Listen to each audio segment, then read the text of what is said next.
Ladies and gentlemen, welcome to your morning Tuesday edition of Eddie and the Heel uh, live stream. And we're going to break down uh, with SmackDown from Friday night. It started off. You gonna leave? Oh. You just gonna leave me hanging? Oh, You just gonna leave me, Ed? Come on, Ed. so please welcome my co-host, the Heel, Jay, the Heel. and we are going to break down Friday Night SmackDown and Monday Night Raw. We're going to kick off with the opening of the game, Triple H and Randy Orton kicking off the show to a tremendous opening because Triple H and Randy Orton, we remember how Kevin Owens beat down Randy Orton, and then last week it was Triple H. Randy Orton really wanted a match with Kevin Owens and demanded it a lot, and went to Nick Aldis and demanded it. And Nick Aldis said, "No, I can't do that. That's above my head." So he had to go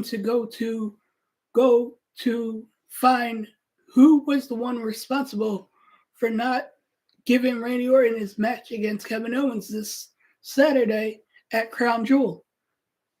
So then it opened up, and it started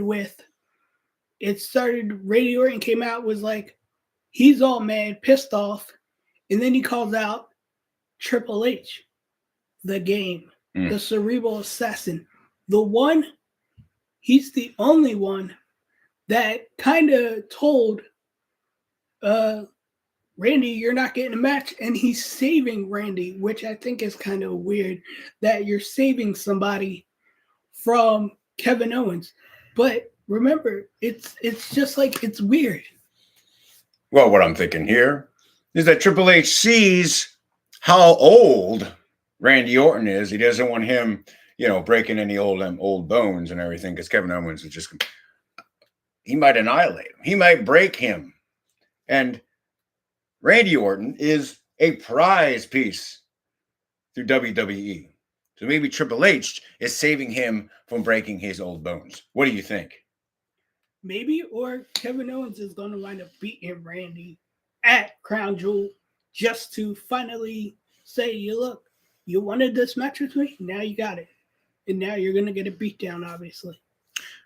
Well, we'll see what happens with Kevin Owens, because he's been starting a lot of things with a lot of people, and we'll just see. Because, if you're going to start something, you better finish it. So let's see what you got, Kevin Owens.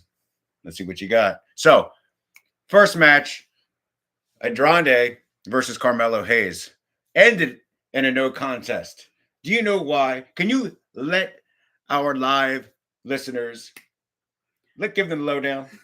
Okay, so why it ended in a no contest is because LA Knight put a BFT on both competitors through, and it was just, neither one of them won. It was just very bad. Well, it's never good when we don't have an ultimate winner, but we all know who we wanted to win. Who did you want to win? I wanted Carmelo Hayes to win. What? Andrade is the man. How could you say that? But look, here's the thing. Carmelo Hayes is a tough dude, and he came from NXT, and it's like, I feel like Carmelo's got it, honestly. He's a great wrestler. He's him, as he calls it. And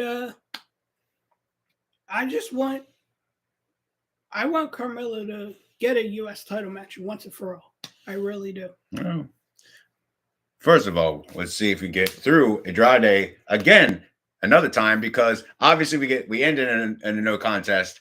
So we need some finality, right? We need to find out who the clear-cut winner is, because you can't put Carmelo in line for the U.S. title without beating the best in the division.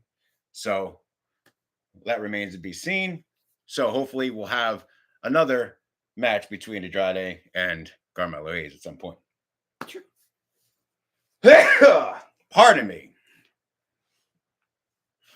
Next, we had lined up, we had Naomi versus Candice LeRae. Another strong ladies match. We always love to see Naomi. At least I love to see Naomi. What do you think? Give us the rundown, Eddie. I feel like, I look at it as Candice LeRae is the Speed Women's Champion. So I think she should have won that match, honestly. Well, give us a little more information on that match. Why do you think that Candice should have beat Naomi? Because she's a champion and Naomi's not really a champion at this point. Yeah, but Naomi is throwing her weight around and just throwing down against everybody. Hence the reason why she just laid the smackdown all over Candice. So what do you think about that? It's okay, but then you've got Bailey on top of it who's trying to help everybody out. But it's like I wish Candice would just do good and win and be a champion. Well, we all know how things go. She'll have other opportunities in other places. Perhaps she'll get her revenge on Naomi, but we'll see what happens. So let us really get to the meat and potatoes of SmackDown. The real live action. It was going down. I couldn't believe it. Friday night. I was like, what? DIY against the Motor City Machine Guns for a what is this match? It's the tag team. Thank you. The tag team tournament championships. So we had a great match with DIY versus Motor City Machine Guns. I know. I want to hear what you have to say about this, my brother. I think, honestly, I will. My opinion on it is, yeah, DIY is one of the coolest tag teams in the world, and they're just great. And to have these two fighting each other, this has been a dream match for a while now. Like, oh yeah, yeah, I've heard it's been a dream match of these two. I don't know how long going back, but that's what I've heard. Yeah. Well, it was a good match. I got to say, it was a pretty good match until what happened? The bloodline. Bloodline involved. Like that wouldn't happen. Solo's bloodline of all people. The new bloodline that he calls it now. The strong bloodline. Yeah. The 2.0 version. 2.0. Solo Sikoa leading the way. With Jacob Fatu and the Tonga twins. The Tonga twins. So, what a development after we saw Chris Sabin and Alex Shelley finish off DIY to get that opportunity. And then what happens? Who comes out? Was the GM? Yeah. Bloodline. Hey, let's do this here. Let's do this now. And what they do? They got it on. There was a tag team title match. Like, they weren't wasting any time. It was just those two going at it back and forth. Yeah. And then you had a great match between those two. And then you had it come down to the very end. And when you think it looked like the bloodline was going to retain, who comes out? The Usos. To not only distract the new bloodline from interfering in the match, to distract Solo and his cronies from interfering in the match and pushing them out the way. And then you've got Roman coming out on top of it and beating Tama Tonga and Solo and just taking them out by storm and trying to get rid of the bloodline, try to make it a fair one-on-one match. The new bloodline versus Motor City Machine Guns. It was fair and it was great. And after that, you had the Motor City Machine Guns finally win and defeat the new Bloodline once and for all and become the new WWE Tag Team Champions. There you go. Wow, that was a surprise. What an ending. I couldn't believe what we were seeing. It was just so much action. There's so many things going on. To just watch the Bloodline have the belts taken from them from interference, which is just crazy. So they should have retained them. But we do, with the congratulations to the Motor City Machine Guns. But what was the very end? What was the little surprise? Reuniting of Jimmy and Jay the Uso. Usos. The reuniting of those two, just like we've been watching this for the past few weeks, and it finally happened. We've been wondering if this is going to happen. We had Roman, we had Jimmy, we had Jay, we had a little bit going back and forth. We couldn't figure out what we want to do here. But wait a minute, couldn't you tell Roman had that look in his eye? Like he was very surprised. Like, what is going on here? Like Roman's expression said it all. Now, just like my expression says it all. Yeah. But Roman's expression said he was confused. Like, wait, what? Why are you guys together? Like, didn't you guys not like each other not that long ago? You had battles between each other, But here's the question. When you see Roman looking out at the Uso brothers, was he plotting? For some reason, I don't know what's going on, because we'll talk a little more about Raw after a SmackDown report here. For some reason, I just think something is stirring up in Roman's head. There's something going on that we're not seeing. And that's really got me thinking about what could be happening here. Will it be a new bloodline? Will it be just the Usos?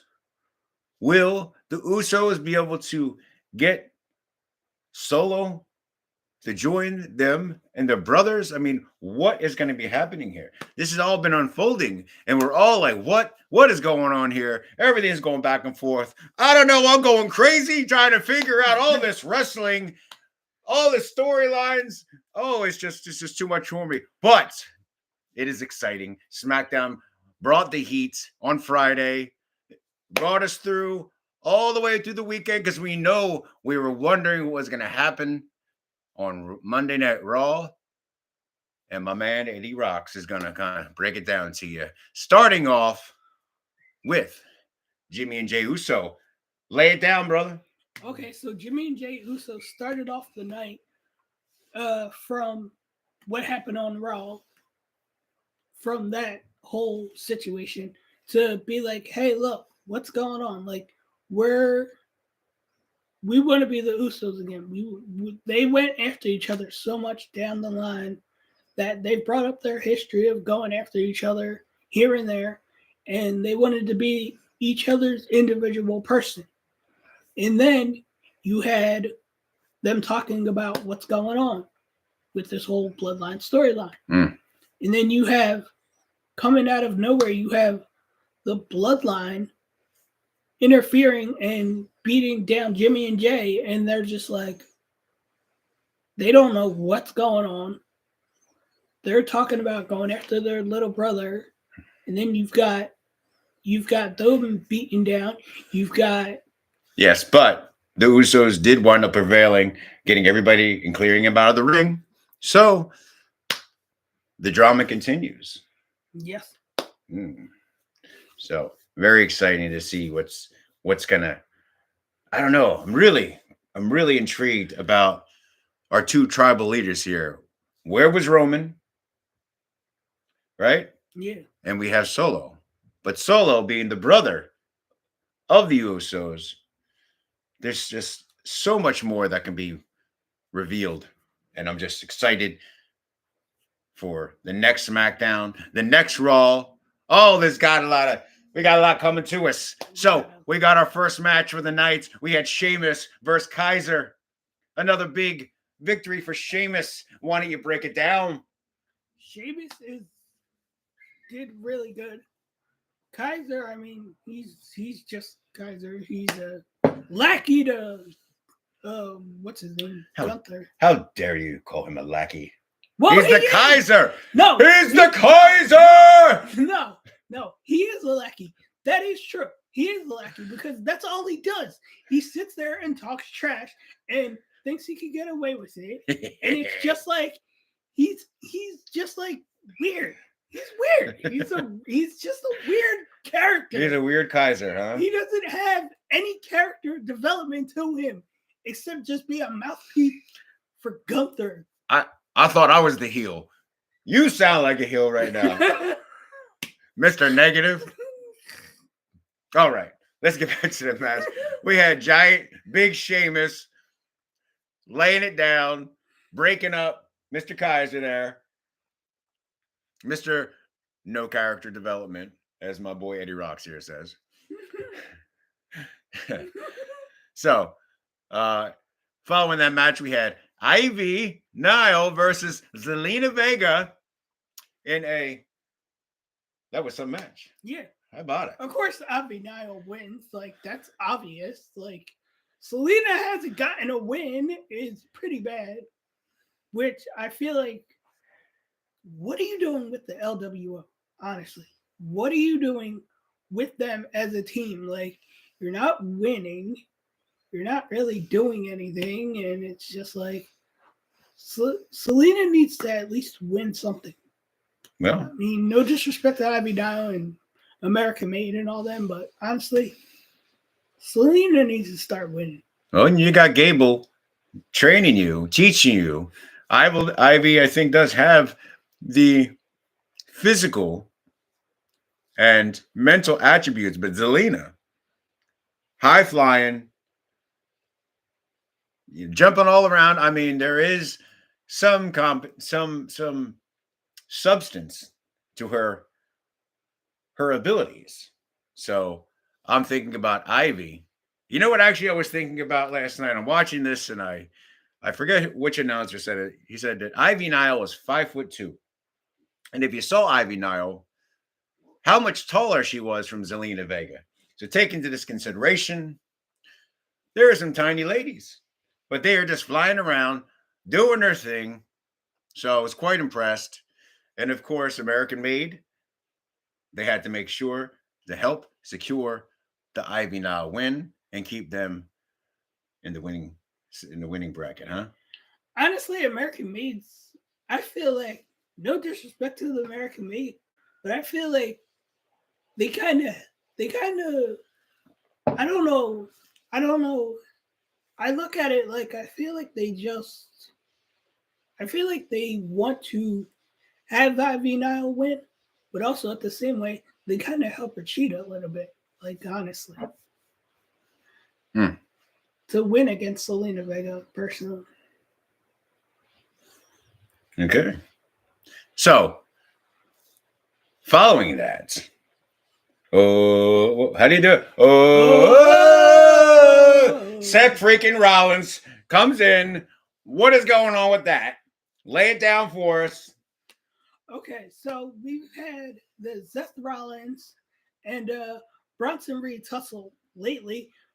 This continued from when they were last week on Raw to this week again. And they're finally going after each other once and for all. And just, they have an issue with each other. And I don't know if it's a personal issue or what it is, but they just do not like each other at all.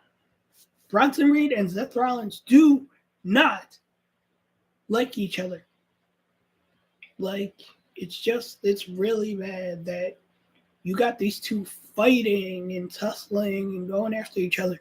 And then you've seen what happened where they both fell off of the production truck and they both went at it. Keep going. Yeah, he kicked him. Keep going. Pardon me for a second. It was a very personal issue between those two. to have those two go at it.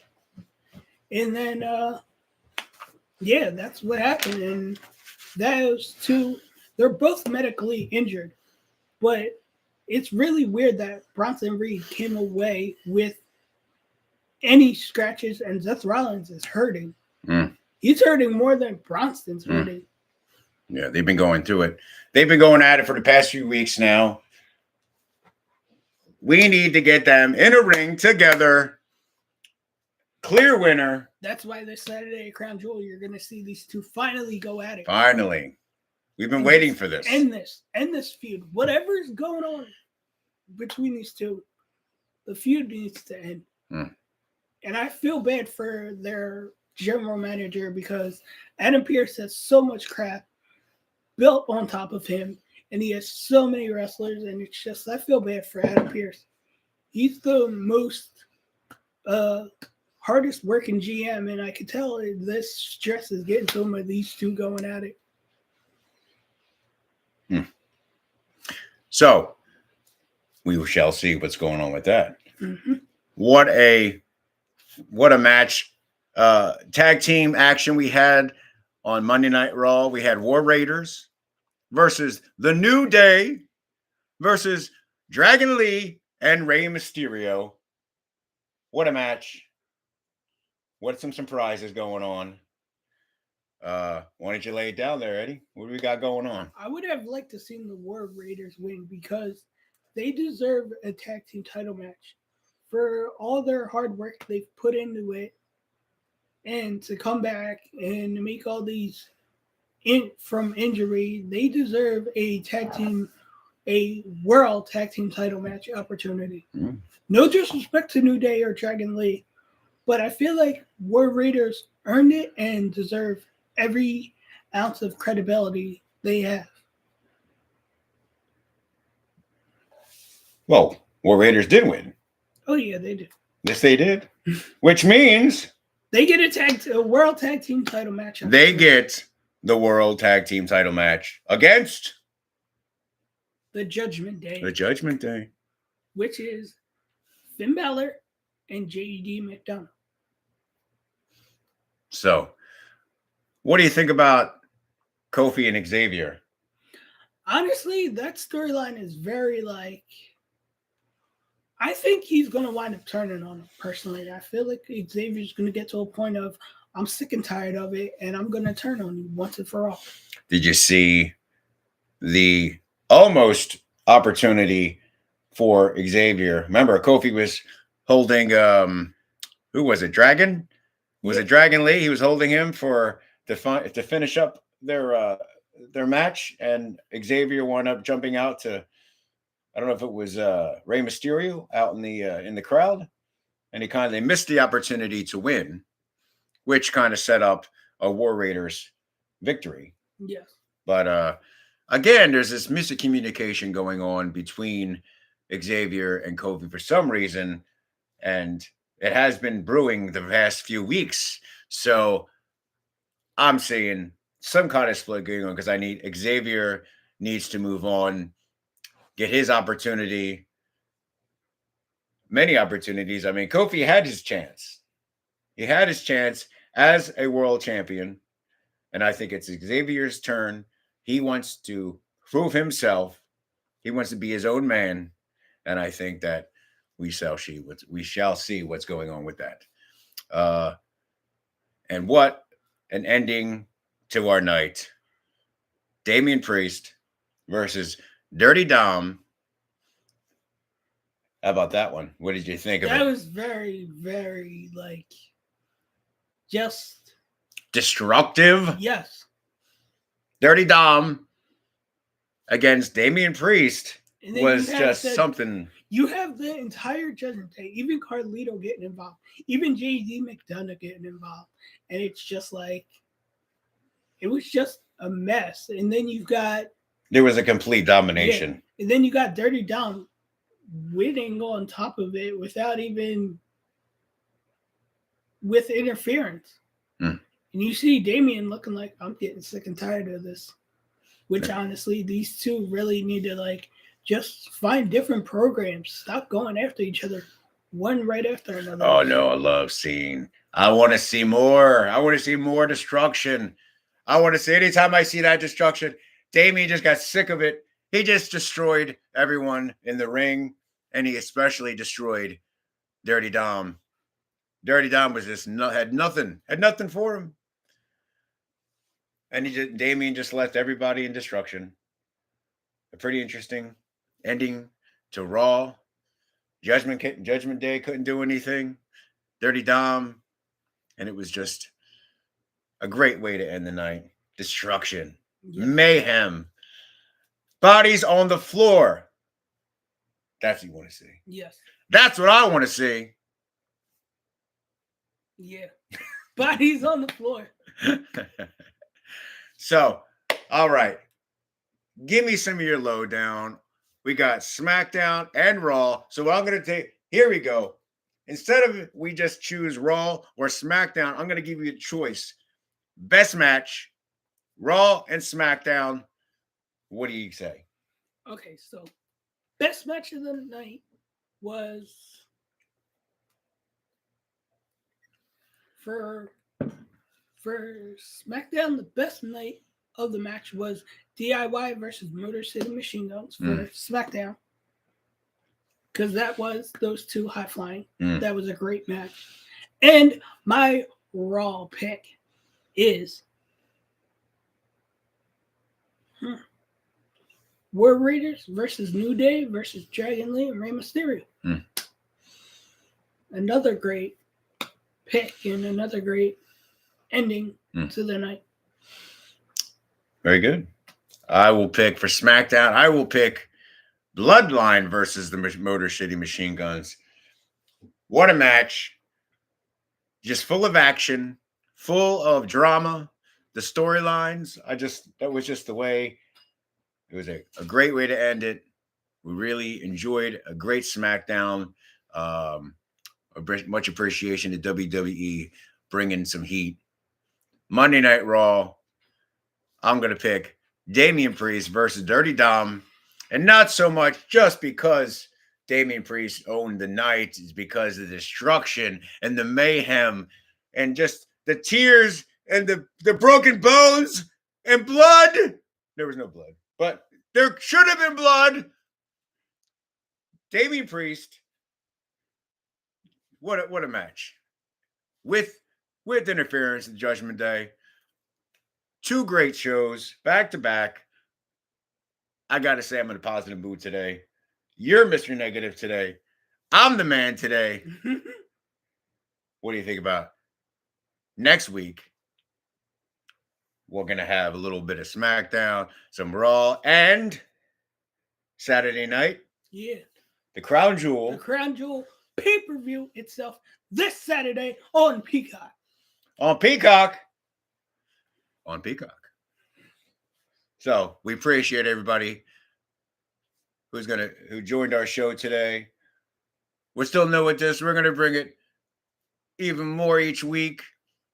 We're going to have some better tech coming up. We're going to have some better people running this thing so we can sit back and enjoy. And have fun with this. Yes. Because it's all about having fun, enjoyment, and being around great people that you enjoy. And I enjoy being around you, brother. How about that? Yeah. All right. Well, until next time, you want to... I hope you guys tune in to more of the Eddie and Heel Show. More Raw, more SmackDown highlights. And don't forget to watch Crown Jewel this Saturday at 1 p.m.